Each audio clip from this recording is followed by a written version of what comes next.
Alright, so now we're going to take off the clutch side here. Get all these bolts from all the way around.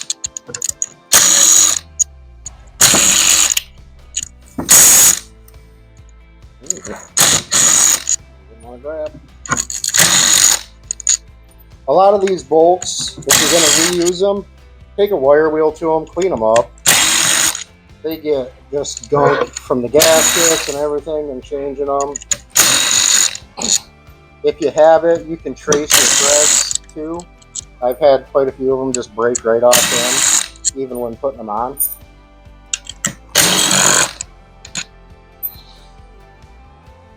Normally on your clutch lever here, there's a circlip. It's already been removed on this one. And I'm not popping it off because the clutch is ready to come off. This one actually is not going to fight us at all. A lot of times you'll have to smack them with a mallet, get them loose, but this one just seems like it doesn't want to be doing it. Alrighty, so we're back. We're a little cleaner. We're going to start by removing your 5-10 millimeters here.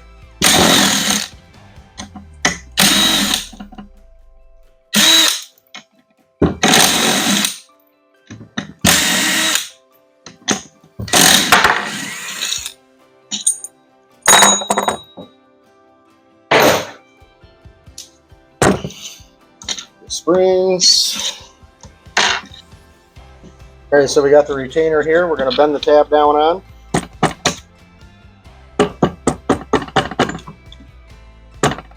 It's always a good idea to replace this when you do it. You can get away with not replacing it, but we're going to replace it anyway. Alright, so now we'll just pop this off. Generally you would use a clutch tool right here. But again, with the impact, you can kind of avoid it. Flip it around, it's the other side they would use. Pins right into there.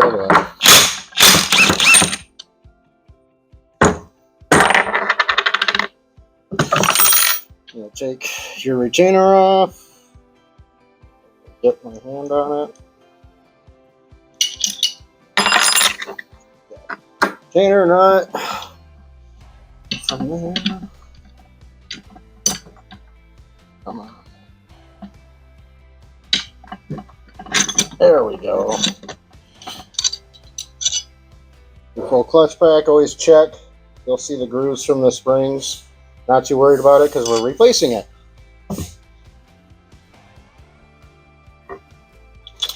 The clutch pack was probably still good, but we got a new one. And this clip will come off. You got to turn it to get it the washer where it locks up because it kind of interlocks in there. And from there, you pull it off. You're going to want to file down your grooves and everything on the edge right there. So we'll just take a file or a Dremel or something, just kind of clean them up, make them smooth. Makes for a better shift. And then I'm going to open this one up now. Yep, because we're going to be replacing the oil pump. But before we do that, hold the crank. Go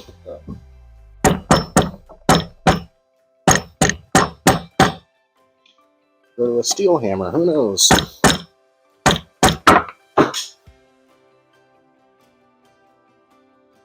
It's going slowly.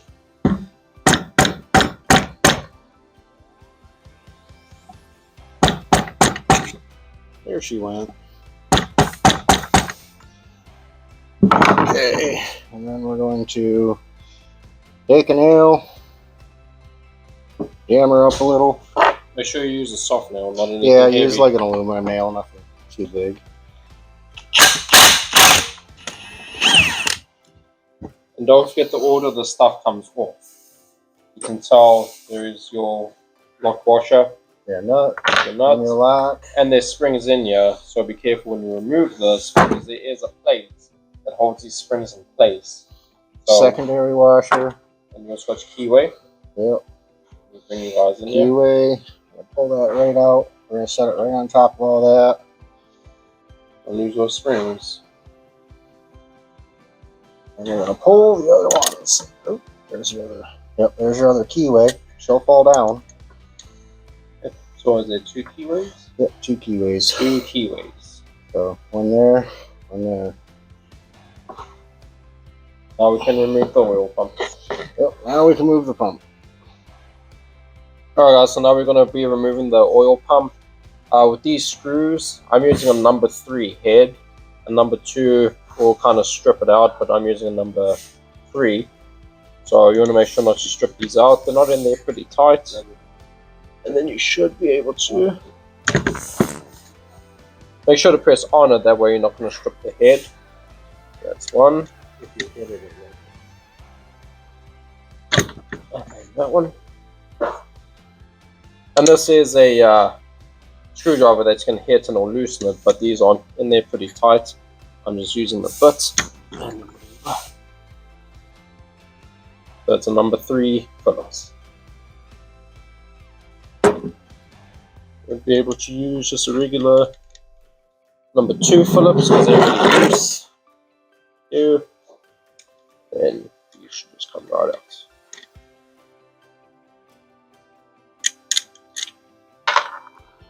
And we recommend using an OEM Yamaha oil pump. Same with the timing chain. Certain parts you don't want to use off the market. We use OEM and some of the stuff because we like to. Yeah. you don't trust some of them. Always do your research, guys, on the brand you use. And this should just come. You might have to hit it. Usually you gotta hit it. Yep. Pop it free.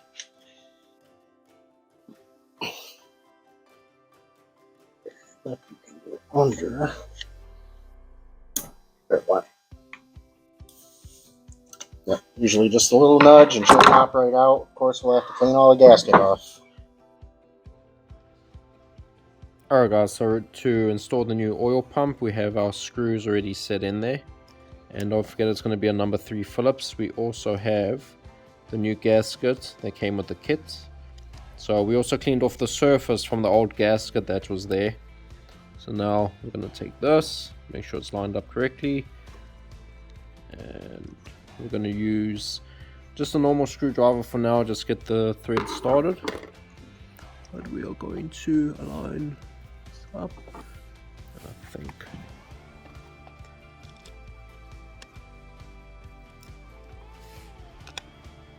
Okay. And the torque spec for these screws are 61 inch-pounds.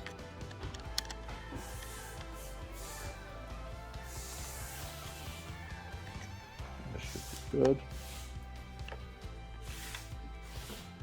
And so what we have made here now is our inch-pound torque wrench with an adapter with a number 8 and a number 3 Phillips in order to torque these down. And don't forget when you're doing it to always push against it so you don't strip it out. So there's 1, 2,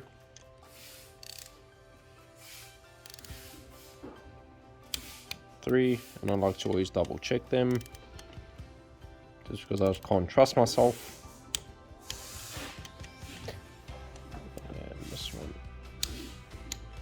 And the bottom one. And we are good to go. Alright, so now we can get the rest of our gearing here on.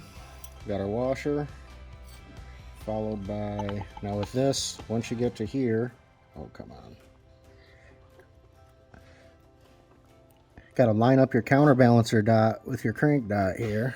Oh, yeah, we're going to have to get the keyway in first, of course.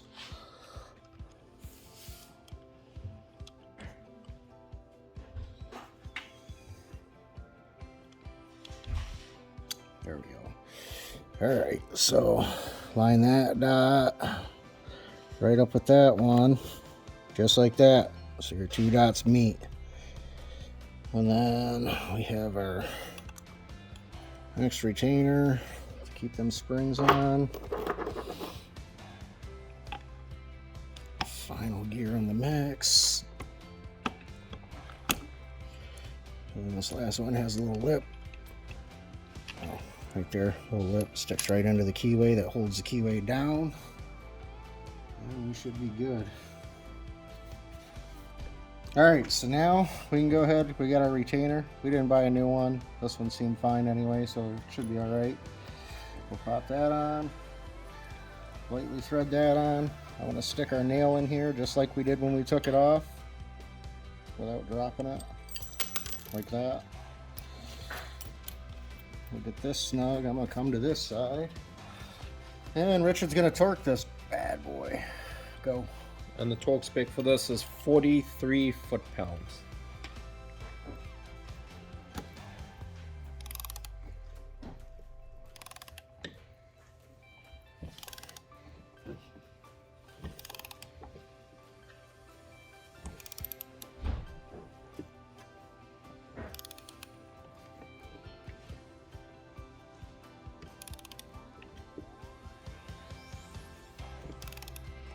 It'll thread a while. It's got to compress it now.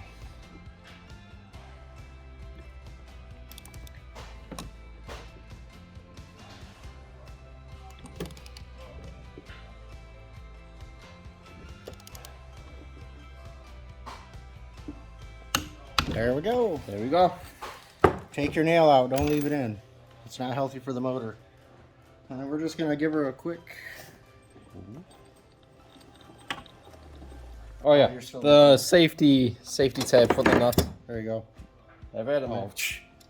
He's like, yeah, you break it. I already broke my left hand today.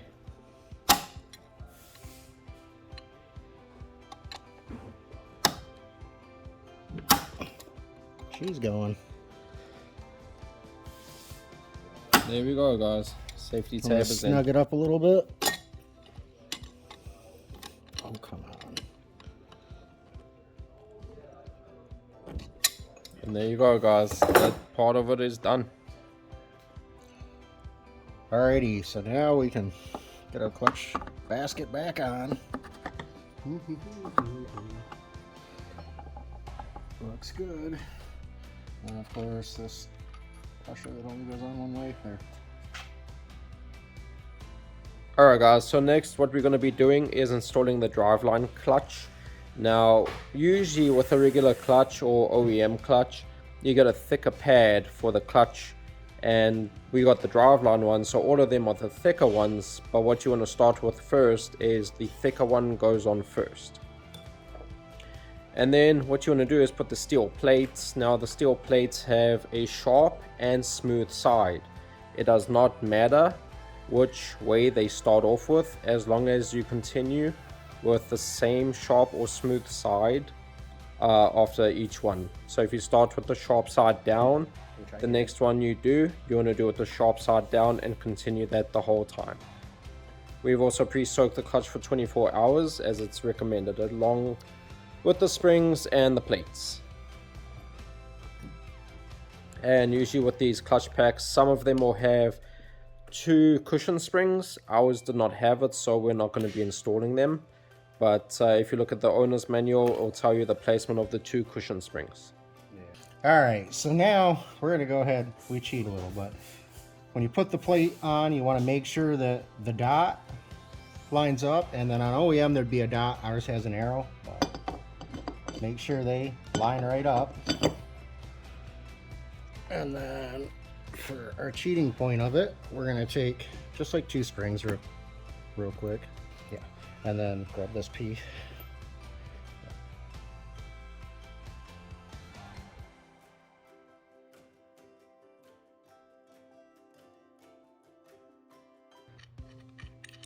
So we're not going to crank them down, but we're just going to get them snug so it kind of holds the pack together, because I get sick of fighting with getting the pack lined up. So okay, so now we're going to, this is why I like putting them on. Now I only got a hold right there. Alright, so we got her. So basically there's the grooves in there, and usually you can kind of turn the whole thing and the shaft stays still. Shaft wasn't staying still, so I just turned it from turning it while it was in gear. And that got her. So now we can take these back off. Richard, grab your impact. I'm not getting tools dirty.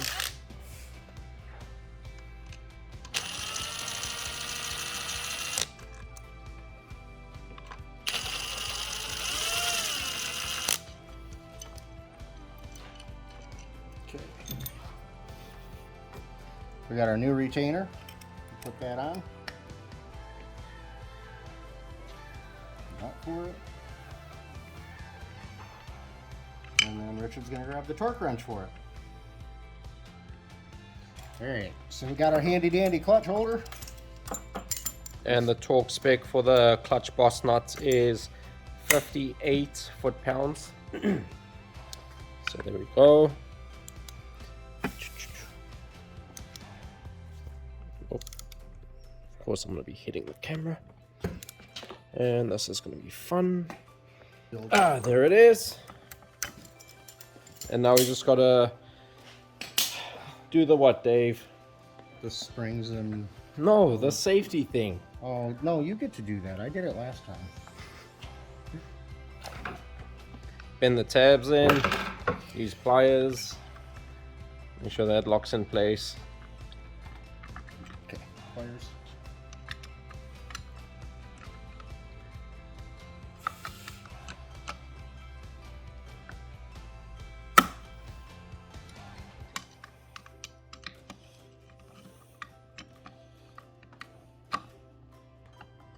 Cool.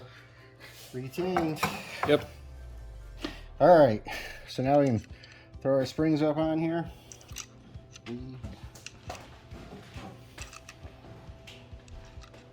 It's a breeze. Oh, windy. So when you get our pressure plate, you're actually getting new screws that All upgraded. I like better. They don't break as often. If you Especially- haven't seen how we tested this plate, check it out. We intentionally broke it. We only over tightened it like 3 times what we probably should have. And the torque specs for these are 70 inch-pounds. We'll get them started with the impact though. We're not going to tighten them, but it's a pretty long screw to drive down. And you don't want to drive one all the way. You're going to kind of bounce around. Do it as if you were doing your car tire.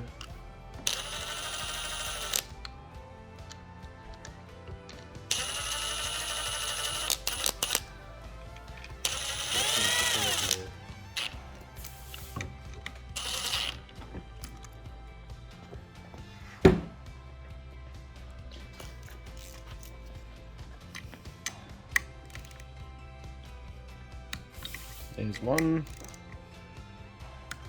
2,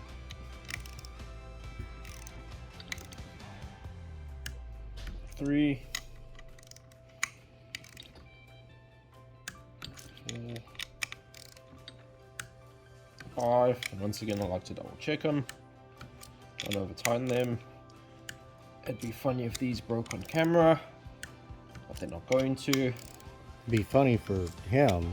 Oh yeah, For I'd the be- person that's got to redo it. No, I'd be laughing. And then you got your little bearing that you stick on here, and you're all good to go.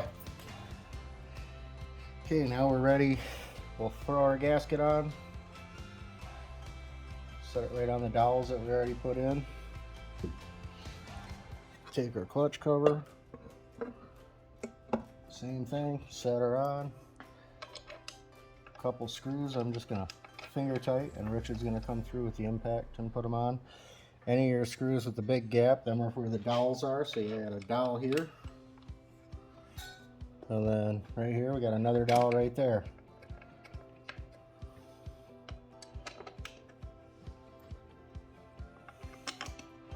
Normally, with your standard clutch, Warrior clutch, you would have a bracket up here. We're doing the Raptor clutch mod, so bracket's gone.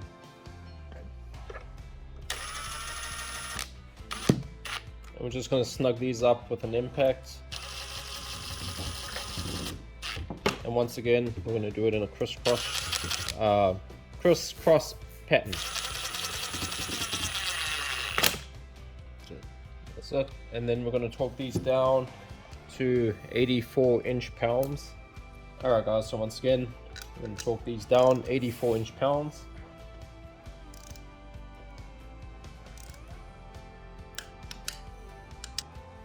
And a tip for your torque wrenches, guys, when you store them away, make sure you bring them back down to 0. Yeah. Most of them come with a little pamphlet that tells you exactly that. Ta-da! And that's it.